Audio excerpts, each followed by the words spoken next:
Околу аферата Шпион и во социјалните мрежи дури и вашето име беше споменувано дека можете да бидете уапсен заради тоа што сте имале блиски контакти со овие луѓе. Вие бевте председател на собранието. Маријан Маџовски е шеф на кабинет, беше шеф на кабинет на Трајко Велјановски.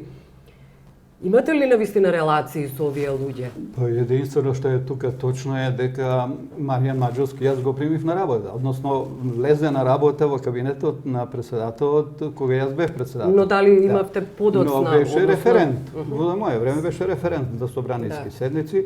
Прв пат за шеф на кабинет него назначи, мислам, Љубиша Георгиевски, го беше председател на собранието. После тоа немавте никакви контакти, релации? Да, ако го сретна во собрание, знаете, ali не сум имал ни телефонски, нека пронајде телефонски контакт. Нема.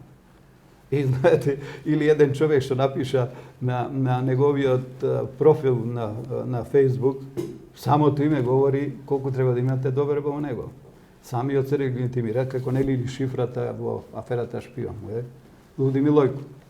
И тој наведува дека има некои контакти со луѓе а ниту еден од тие не познам. Го познам овој, како се викаше, Александар, што работеше во МВР Ефремов? Меѓу седомте мина од полиција во Аха, Диневски. Диневски, Александар Диневски го познам, лично го познам. Другите не ги познам. Добро. Еве сакам за вашата телевизија да кажам дека нема утре да ми поднесат пријава. Јас сум повеќе од сигурен дека тој Дамевски го пуштија само за да биде заштитен сведок. Уште не е почната целата процедура. Како сте повеќе од сигурен? Го приведе у полиција, но и те го пуштија. Впрочем, како што прават со сите. Со сите досега заштитени сведоци или загрозени, како викат, така го прават. Еден ќе го притиснат во полиција дека тој треба да биде, како што сега се случи со Кежаровски. Така да, не би ме зачудило ако тој Дамовски утре биде заштитен сведок. Мислам, се извинувам кон човекот, лично него не познам, али говорам за една стратегија на ВМРО ДПМН. Добро. Ајде околу председателските избори ве молам како ја коментирате изјавата на лидерот на ДУИ Ахмети за Алсат. Изјава дека не верува дека Иванов сегашниот председател Ѓорѓе Иванов не би го поддржал. Па тие не го поддржаа, никој беше избран. Мислам минимално колку недостосуваше тогаш за цензусот на излезност, излегува за да биде избран за председател. Но јавно кажа дека за нив тој не е председател. Значи, си останува доследни на својот став дека Иванов не го заслужува нивното внимание и не заслужува нивната поддршка, така да тој не кажа ништо ново. Да. Тој само повтори еден став на ДУИ познато додам. Се најавува консензус за коалиционен партнер со коалициониот партнер, односно ВМРО, најпрво таму би започнале преговорите. Кој би бил можеби етнички македонец, можеби би бил албанец, тоа се најавите, Бујар Османи вчера го најави веќе тоа за нова. Се шпекулира името на Лазе Еленовски, сегашниот амбасадор на Македонија во Па повод за шпекулациите мислам дека даде директно Али Ахмети во едно негово интервју за една телевизија која кажа дека албанците би поддржале профил на човек како што е Лазе Еленовски од познати причини, нели тој е полумакедонец, полуалбанец, мајка албанка, татко македонец. Министер бил за одбрана, сега амбасадор и така натаму, значи председателот има функции пред се во сферата на надворешната политика, одбраната, безбедноста и неговото среќната околност за неговото етничко потекло може да се профил на човек што ДУИ би го поддржаа. Тоа го кажа за една телевизија, господин Наталија Ахмети. Добар избор ли е? Ја. Што велите вие на тоа? Мене не ме прашувате за тоа, бидејќи Лазе Еленовски беше во НСДП, беше министер на листата на НСДП, која ние излеговме од коалицијата со ВМРО, тој си остана во ВМРО, така да ја немам апсолутно причина да говорам. особено немам причина да говорам афирмативно, позитивно за него, бидејќи тој ги изневери моите очекувањата на НСДП за него. Добро. Тогаш кој би бил вашиот фаворит, господине Петковски? Вие еднаш бевте председателски кандидат. Ние се договоривме во опозицијскиот фронт дека ќе застанеме најсериозно до крајот на ноември да имаме наш кандидат.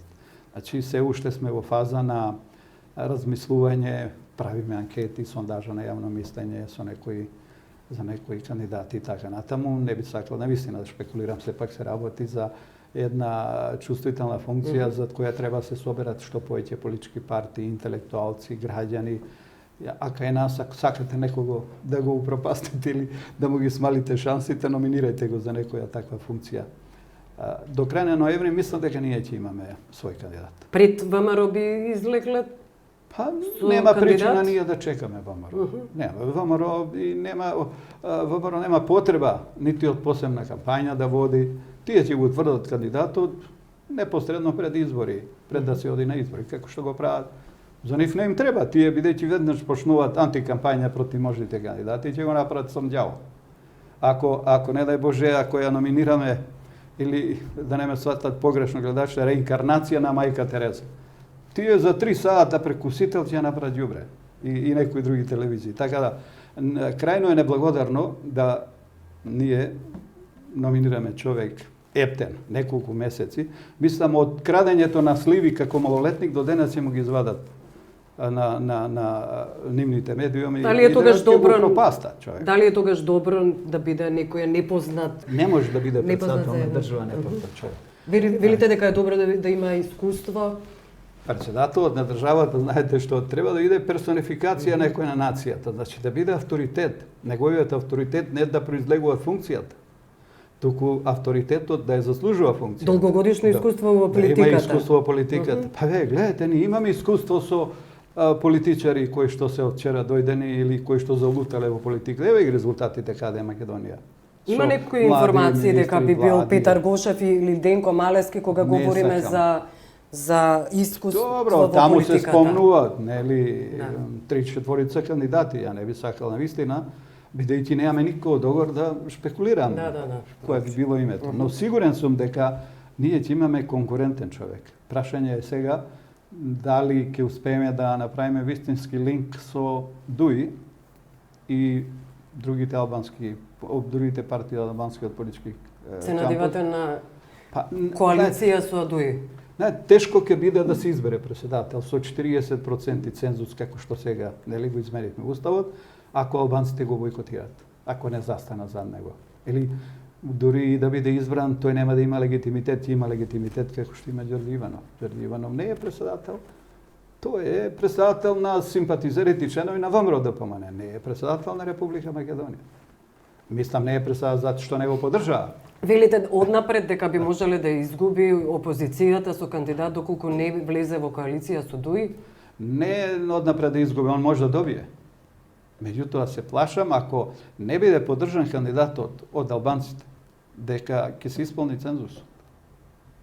Говорам дека треба 40% од избирачите да излезат на избори. Тоа не се случило. Па и ова беше насила протуркано изборот на Ѓорѓе Иванов. Не, објективно цензусот беше тука за 1-2%. Беше на граница. На граница. Да. Добро, јас благодарам за интервјуто.